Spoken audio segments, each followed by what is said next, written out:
Théorème de Thalès, nous allons voir dans cette vidéo comment calculer une longueur dans un cas simple. On donne ci-dessous une figure avec deux triangles RSU et RTV.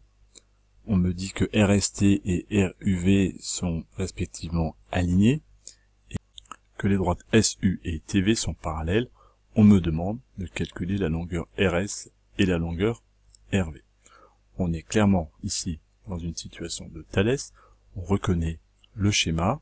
Sur mon énoncé, je peux surligner des deux droites parallèles, les droites SU et TV, et représenter avec deux autres couleurs le triangle bleu, par exemple, le petit triangle RSU, et en vert le grand triangle RTV. De cette situation, j'observe bien ma situation de Thalès, mes deux droites parallèles, et mon petit triangle en bleu, mon grand triangle en vert. On voit déjà, gardez ça vous sur un énoncé, pour bien voir les côtés qui vont intervenir, n'interviennent dans le théorème de Thalès que les côtés qui vont être en bleu ou en vert, que les côtés des triangles que nous venons de colorier. Au niveau de la rédaction, pour rédiger correctement le théorème, il faut bien nommer les deux triangles dans lesquels nous travaillons, EMN et EFG. Il n'y a pas d'ambiguïté ici, mais on pourrait imaginer des situations plus complexes. Donc, par défaut, toujours bien donner les deux triangles. Par exemple, le point S appartient à ma droite RT, le point U appartient à ma droite RV, et mes deux droites parallèles. On peut exprimer l'alignement autrement, peu importe. Retenez simplement qu'il faut qu'il y ait les trois conditions, trois points alignés, et mes deux droites parallèles. Il faut absolument qu'il y ait ces trois conditions-là avant de pouvoir appliquer le théorème. Du coup, là, je peux appliquer mon théorème de Thalès, et il faut absolument donner là les trois rapports. RS sur RT est égal à RU sur RV est égal à US sur TV. L'ordre des fractions, évidemment, n'intervient pas, on peut en intervertir deux. De même, si vous avez placé les côtés RT, RV et TV au numérateur et les trois autres au dénominateur, cela ne change pas.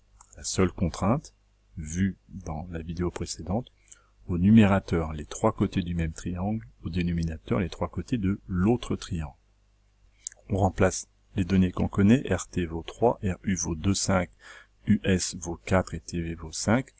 Voilà à quoi nous amène, à quelle égalité nous amène le théorème de Thalès. Nous cherchons RS.